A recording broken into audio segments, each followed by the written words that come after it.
भदोई में आपातकाल की 50वीं बरसी पर संगोष्ठी, कांग्रेस की तानाशाही मानसिकता पर प्रहार। बता दें 25 जून को जिलाध्यक्ष दीपक मिश्रा के नेतृत्व में आपातकाल की 50वीं बरसी पर एक संगोष्ठी का आयोजन किया गया। कार्यक्रम के मुख्य अतिथि उत्तर प्रदेश सरकार के ऊर्जा मंत्री ए के शर्मा ने कांग्रेस पर लोकतंत्र को कुचलने का आरोप लगाते हुए कहा कि 25 जून 1975 को तत्कालीन प्रधानमंत्री इंदिरा गांधी ने सत्ता बचाने की हताशा में आपातकाल थोपा, जो लोकतांत्रिक मूल्यों पर सीधा हमला था। उन्होंने कहा कि प्रेस की स्वतंत्रता, न्यायपालिका की निष्पक्षता और नागरिकों के मौलिक अधिकारों को रौंदकर कांग्रेस ने तानाशाही का चेहरा दिखाया। मंत्री शर्मा ने कहा कि 12 जून 1975 को कोर्ट द्वारा इंदिरा गांधी को चुनाव में दोषी ठहराए जाने के बाद प्रेस की बिजली काटी गई, नेताओं को बंदी बनाया गया और संविधान के अनुच्छेद 352 का दुरुपयोग कर लोकतंत्र को अपंग किया गया।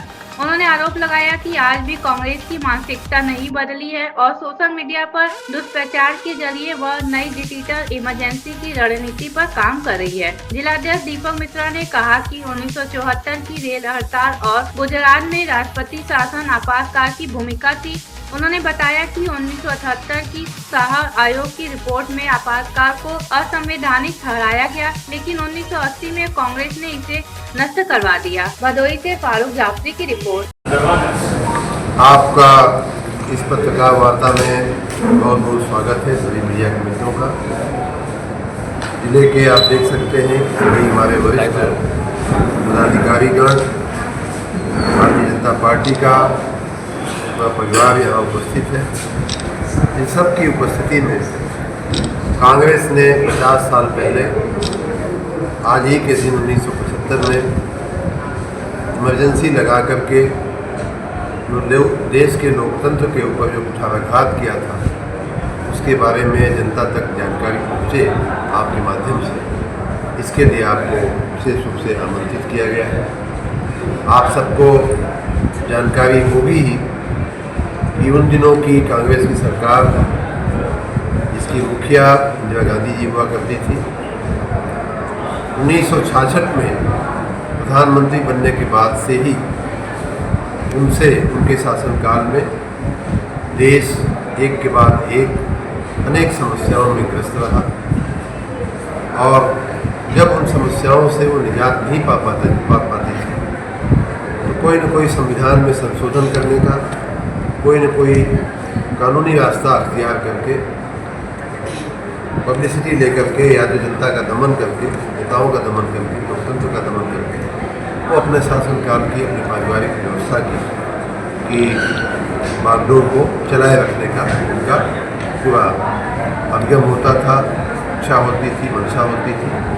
उसी के क्रम में देखिए, इमरजेंसी तो 1975 में लगी, लेकिन वास्तव में उनके शासनकाल की और जुडिशरी की, संविधान के तोड़ने मरोड़ने की उनकी प्रवृत्तियाँ जो हैं वो उसके भी पहले से शुरू हुई थी। 1967 में सुप्रीम कोर्ट ने गोरखनाथ केस में कई उस समय की सरकार को काफ़ी झटका दिया था। उसी तरह से केशवानंद भारती का एक प्रसिद्ध केस हुआ, 1973 में उसका जजमेंट आया। उसमें भी सुप्रीम कोर्ट ने कहा कि नहीं, आप ऐसा नहीं कर सकते, संविधान के साथ ऐसा छेड़छाड़ आप नहीं कर सकते।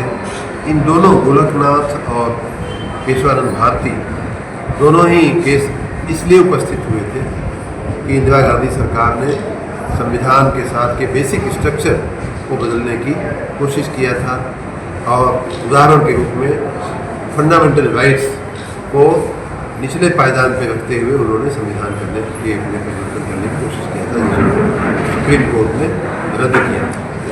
1975 में जो परिस्थितियाँ बनी वो आप जानते हैं कि यूँ बनी कि उनके चुनाव की वैधता को प्रयाग हाईकोर्ट ने, इलाहाबाद हाईकोर्ट ने रद्द कर दिया था, ये कहते हुए कि आपने सरकारी मशीनरी का उपयोग किया है। माननीय राजनारायण जी उनके प्रतिनिधि हुआ करते थे, उनकी पिटीशन पे हाईकोर्ट ने उनके चुनाव को रद्द कर दिया। अब उनकी कुर्सी को वास्तव में खतरा आ गया है, तो उस समय लोकतांत्रिक परंपरा के मुताबिक इस्तीफा देने के बजाय या फिर से चुनाव कराने के बजाय जनता जनार्दन के पास जाने के बजाय उन्होंने संविधान में की हत्या करते हुए रातों रात 25 जून 1975 की रात को तत्कालीन राष्ट्रपति जी के हस्ताक्षर से सिर्फ अपने और राष्ट्रपति के बीच निर्णय करा करके, उस समय की कैबिनेट को भी लोग बताते हैं कि जानकारी नहीं थी, और ये निर्णय इमरजेंसी लादने का कर दिया। इमरजेंसी लगने के साथ ही आप सब ये भी जानते हैं, अभी यहाँ प्रदर्शनी भी बहुत उसके विषयों पे, उसके अनेक बिंदु थे, उन बिंदुओं पे लगाई गई है, वो भी देखने लायक है।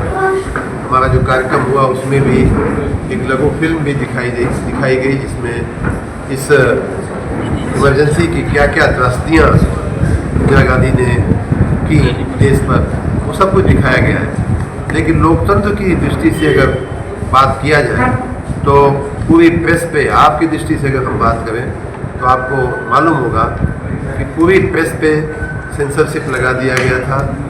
सरकार के देखे बिना आप न कुछ छाप सकते थे, न कुछ बोल सकते थे, न इलेक्ट्रॉनिक मीडिया बोल सकती थी, न ही फॉरेन के प्रिंट और मीडिया कुछ हमारे देश में छपाया मटेरियल भेज सकते थे। यहाँ तक कि फिल्मों की भी जो प्रोडक्शन की यूनिटें थी उसको रद्द कर दिया गया। हमारी जो 4 न्यूज़ एजेंसियाँ हैं, आप सबको शायद मालूम हो या ना मालूम हो, आपकी जानकारी के लिए मैं बता देता हूँ, PTI, ANI और इस तरह की जो हिंदुस्तान समाचार और एक और एजेंसी थी, उन चारों को रद्द करके सिर्फ एक समाचार नाम की एक एजेंसी का गठन कर दिया गया, जिससे कि सरकार का संपूर्ण नियंत्रण रहे। आपकी आज़ादी के लिए लड़ने वाली संस्था प्रेस काउंसिल ऑफ इंडिया होती है, जो सामान्य पत्रकारों के अधिकारों के लिए लड़ती रहती है, उसको भी नेस्तनाबूद किया गया था, उसको भी नष्ट कर दिया गया था। तो इस प्रकार चाहे जुडिशरी हो, चाहे ब्यूरोक्रेसी हो, चाहे प्रेस हो, चाहे मीडिया हो, चाहे देश का सामान्य जो इंटेलेक्चुअल काम वर्ग हो, उन सबको प्रताड़ित करने का, प्रतिबंधित करने का, उनके ऊपर सरकार की मंशा के मुताबिक लिखने, पढ़ने, कहने, सुनने, बोलने के लिए बाध्य करने का काम इमरजेंसी में हुआ। और भी अगर हम डिटेल में बात करें तो आपको मालूम है कि 38वां संविधान संशोधन करके फिर 39वां किया गया, फिर 42वां किया गया। इसमें सब में संशोधन करके एक पहली बात तो ये कि चूँकि अपना कार्यकाल उनको बढ़ाना था, तो लोकसभा विधानसभा का कार्यकाल 5 वर्ष की जगह अब 6 वर्ष होगा, ये कर, जिससे कि आंदोलन उस समय जो जन आंदोलन चल रहा था वो शांत हो जाए। इस तरह की तमाम ऐसी संविधान को तोड़ने मरोड़ने की हरकतें उस समय की कांग्रेस की सरकार ने किया।